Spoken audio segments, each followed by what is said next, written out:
Welcome back to Smiling in Hell, the Chronicles of an Over 50 Job Hunter. For those of you who watched the first two chapters, the first one was called, cleverly enough, The Introduction. Second one was Hang in There, and don't ever say that to somebody who's looking for a job.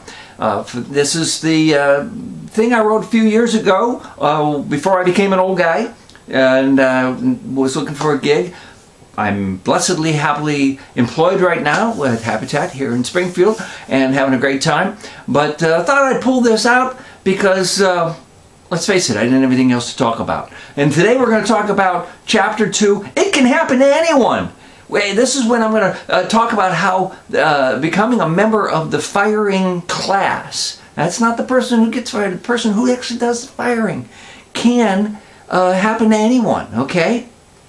Now, before I start, I'm not wearing the hat. It's back there, okay? And because my daughter, my editor, my director, and she didn't like it, so I put it back there. So it's here and it's with us in spirit. So okay, all of us who have pledged to the NGJ fraternity, that stands for No Gotta Java. Fraternity or sorority, have stories as to how we involuntarily ended up in this unpopular situation. And notice that I used the term involuntarily. I meant to use the term voluntarily, not that the term involuntarily was used involuntarily, it was a calculated use of the word, okay? Jeez. But for right now, though, let's count those of us who were told to go away, shown the door, had the plug pulled, etc. Not quit, mind you. That doesn't count. Quitting, that's actually pretty cool. I'm guessing. This brings a especially high level of coolosity if you have another more lucrative and smile-inducing gig to which to go. Hoo-ha! Then you can really tell one of those bloated, self-important, egotistical, insecure fruit bats, okay, this is where I really don't hold back, that they can take the job and blank. Now, this is an interactive area. Go ahead, have fun, and fill in the blank, okay? You can take the job and blank. Really, aren't those folks who think that holding the strings on people's life just because they were able to bull-hoggy their way into a bigger, more important position makes them special? They for sure wouldn't want to take the chance on having all of that self-recognized specialness revealed, much like the Emperor's delicate threads. Remember that story. It's really kind of sad, isn't it? If you see yourself in this paragraph, then, well, that's too bad, and we feel for you. Oh, we really do. But if I may take a shot down another fairway here, though, it must be said that, and we need to be reminded that, it is absolutely true that not every one of us who has had to be on the evacuator side of the evacuation process, as opposed to us evacuees, is a bad person. Okay?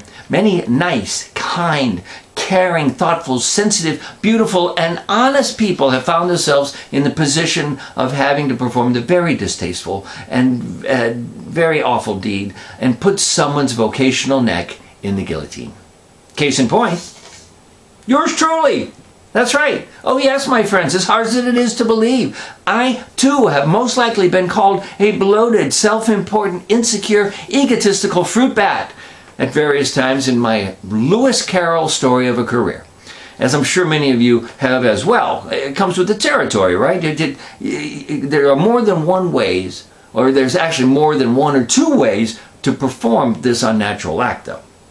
We, of course, were incredibly gentle and sensitive to the poor, unsuspecting schmuck who had to be put in the category of fiery, right? Held their hand, well, metaphysically at least, because you're not allowed to touch employees anymore. Offered to cover their house payments until they found another gig. Wrote big old hefty checks to help keep their kids in private schools, right? Yeah, right. Well, as much as it hurts to remind ourselves of this painful, but at that time necessary course of action and our actual behavior, sometimes we have to examine a scar in order to understand the experience from all sides. I mean, as easy as it is to do, it really isn't fair to file all of the folks that we were maybe disemployed by into the same folder as Hitler, Osama bin Laden, Idi Amin, Paris Hilton, or Penn State. Like my dad used to say, knowledge is knowing the flame will burn, but experience is remembering the blister. Oh, he was a wise dude, he was. But let's look at that blister. The first employee I ever had to fire, Jingle the Christmas Bear. Yeah, that's true. Many years ago, I was right out of college, barely able to scrape 2 nickels together, still living at home, marketing guy for a shopping mall in North Carolina. Good gig for a freshman marketing person right out of college. Not only did I get to play at advertising and stuff like that, but there were a lot of really pretty young single girls who worked at that mall. Oh, those were the days. But then there was Christmas. See, when Christmas rolled around, I had to make all the fun mall holiday displays and stuff, make sure they got up, and not the actual hanging of the decorations, because I would have been terrible at that, but making sure that there was someone around to actually work the attractions, you know, the rides and the shows and the stuff like that. And this included making sure we had someone to run the Holiday Express. This was a train with real little cars that ran around a couple of fake Christmas trees and a plastic deer or two on a rickety track with a whopping 20 or so foot diameter.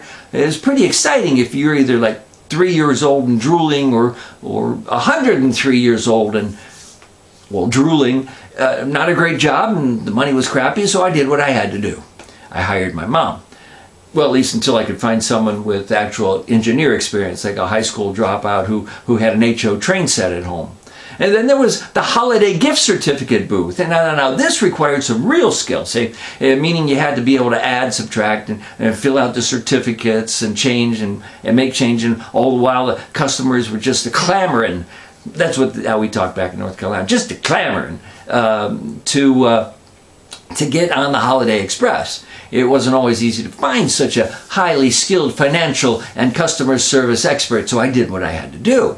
I hired my mom. And then there was Jingle. Jingle the Christmas Bear, which of course we now would have to be a Holiday Bear, PC being what it is, and all. But Jingle the Christmas Bear. Jingle was named Jingle via a contest we had for the kiddies to enter and the suggested names, and was chosen at random through a very scientific method of my boss picked the winner. But Jingle was a great big old Disney-style audio animatronic Ursa Major bedecked in a jaunty beret and a festive scarf and gloves, who sat in an even bigger fiberglass oak tree. And hidden oh so cleverly in that tree was a headset and microphone that controlled Jingle's mouth and voice. A hand control moved his head up and down and back and forth, enough room for a small chair and a six-pack and a thick mesh screen through which the operator could see the expected huge throngs of people that were expected to be lined up to visit with Jingle. Well, maybe it wasn't a huge throng. Maybe it was only like one throng. Actually, it was more like a thronglet, okay? But now running Jingle required some very specific skills, to be sure. You had to be coordinated in order to actually move the head towards the person in front of him. At least we think it was a him. It was one part of the animatronic anatomy that didn't move, so we weren't really sure. The operator also had some personality in order to converse intelligently, cleverly with the swarm of kids who lined up at...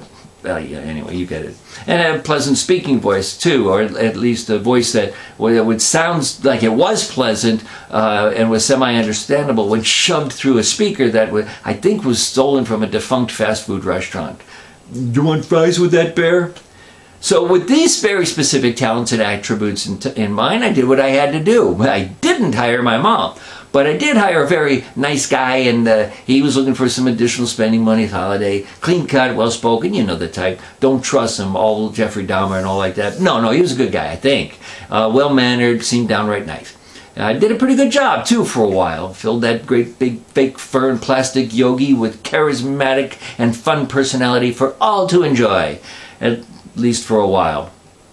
Unfortunately, keeping those children entertained and interested day after day started to wear on good old Jingle, and folks around the mall started to notice a slight change in his behavior, how he talked, and then to whom he talked to whom.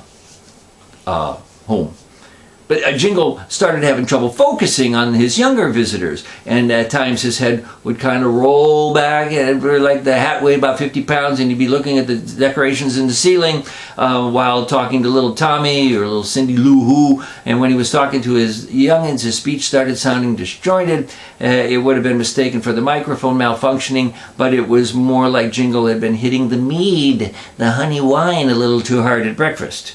And then he wasn't really paying attention to the little youthlings in front of him either. In fact, he wasn't talking to them at all.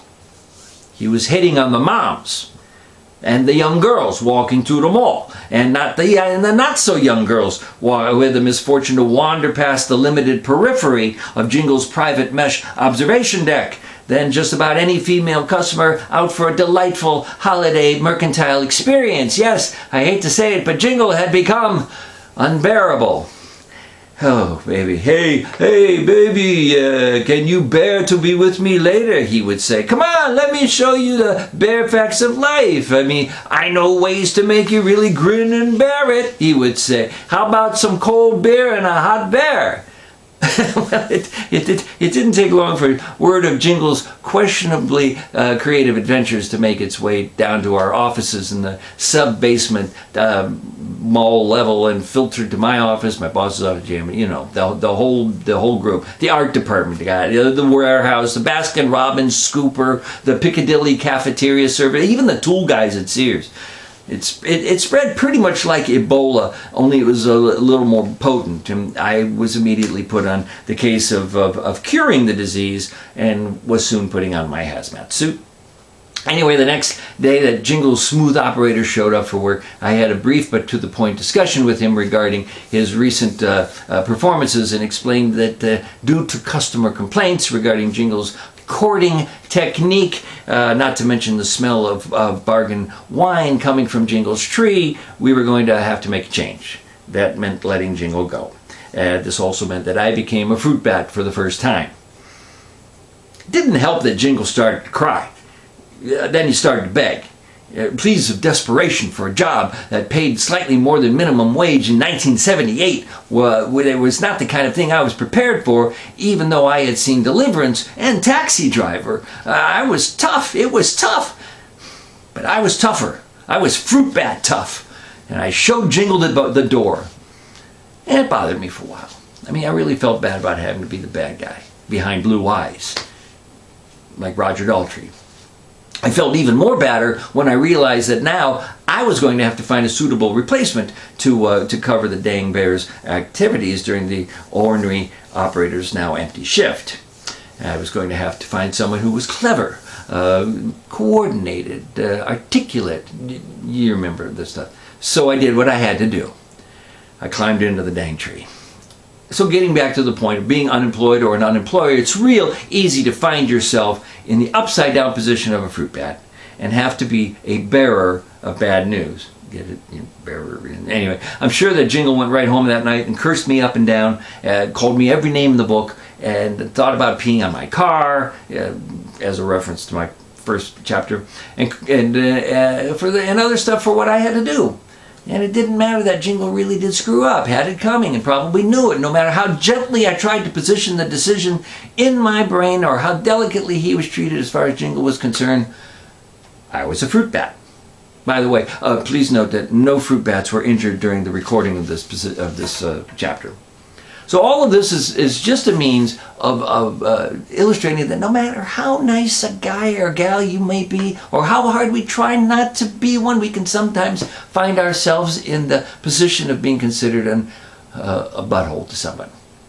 On the other hand, and this is getting back to the chronicles of being in the great NGJ, the No Got a Job of fraternity or sorority, it doesn't mean that many of us have very likely run into some truly intentional jerks who take a certain perverted pride at the chance to boost their amazingly bogus ego by doing the same thing to all of us Jingles out here. Can only hope that someday they have to crawl in the tree. fruit bats. So, thank you for being with me. We'll be back sometime, and I'm trying to do these weekly, but I'm trying to get a 14-year-old to help edit and get these things put together and up. So it's like herding cats. Okay. Next time, am I my resume entering the cyber application wormhole? See you later, and keep the faith.